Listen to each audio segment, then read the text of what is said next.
En este vídeo vamos a hablar del concepto de mapa y de la clase HashMap. Empezamos preguntándonos ¿qué es un mapa en Java? Un mapa es un objeto que básicamente tiene dos columnas.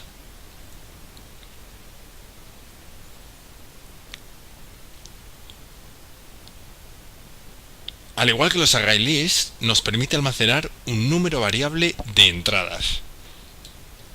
¿Y qué es una entrada en un mapa? Una entrada en un mapa es un par de objetos. Este sería un HashMap con una única entrada. Y este un HashMap con dos entradas. A la columna de la izquierda la llamamos las claves. Y a la columna de la derecha le llamamos los valores. En un ArrayList nosotros almacenábamos un número variable de objetos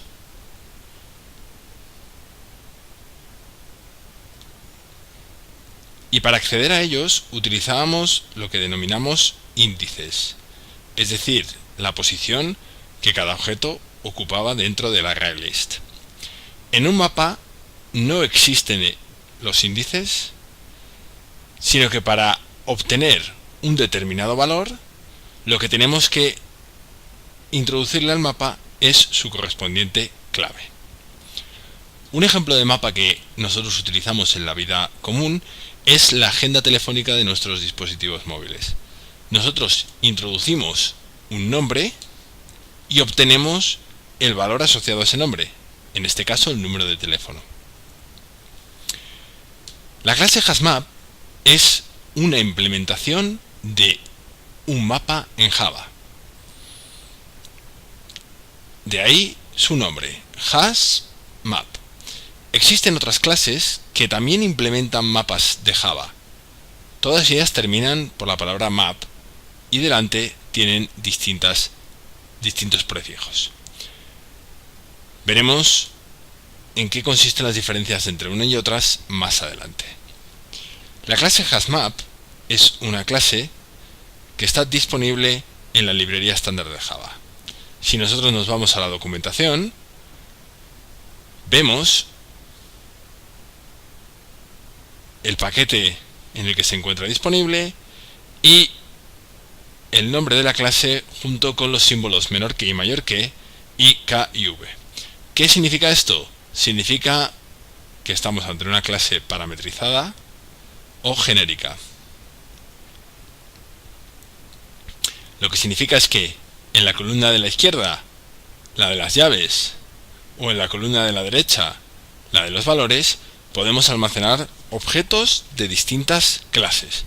Por ejemplo, en la izquierda podríamos almacenar objetos de tipo string y en la derecha objetos de otra clase diferente.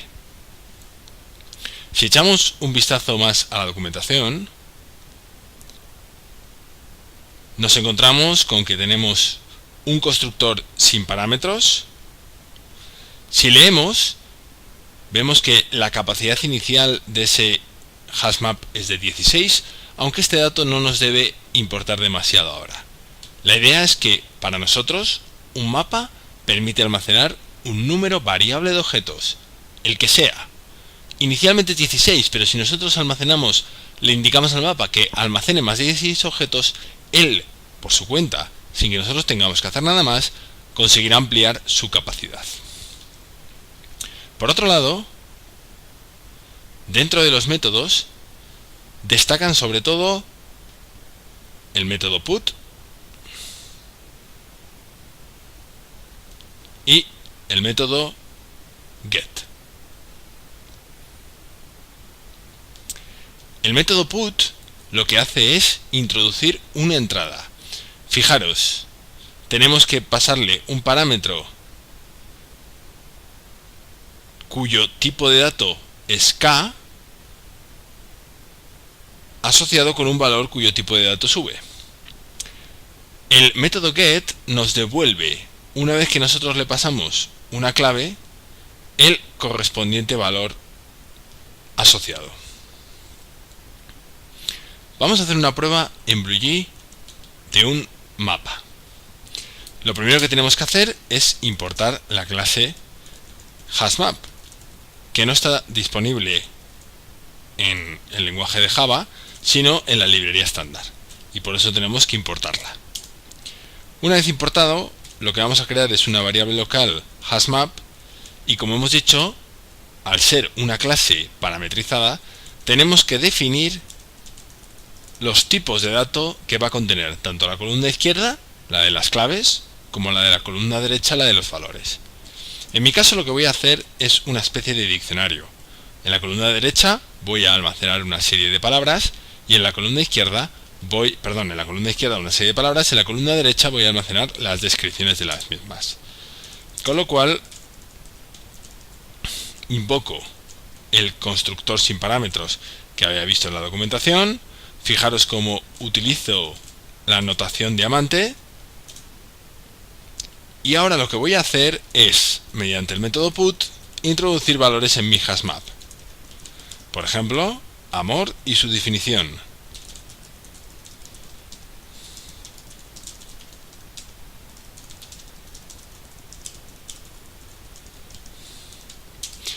Ahora mismo, mi variable diccionario tendría una entrada. Voy a introducir una segunda entrada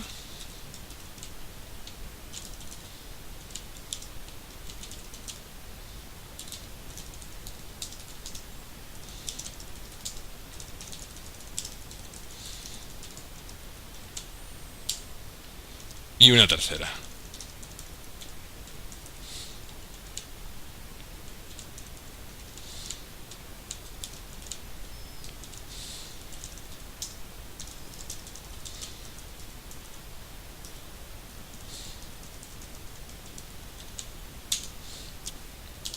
Si ahora lo que quisiera es recuperar un determinado valor, yo tengo que utilizar el método get indicando la clave correspondiente.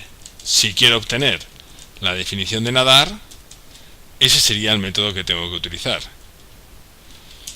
Fijaros que BlueJ nos muestra en el CodePad cómo efectivamente el método get nos devuelve un objeto string y que tiene el contenido que nosotros le habíamos dado al introducir la entrada en el diccionario.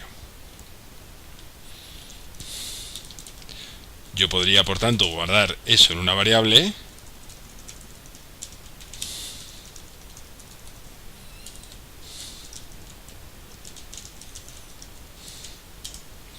y, por ejemplo, imprimir esa variable por pantalla.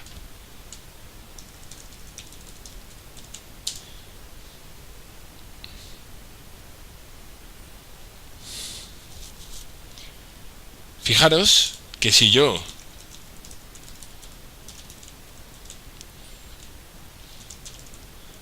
utilizo el método get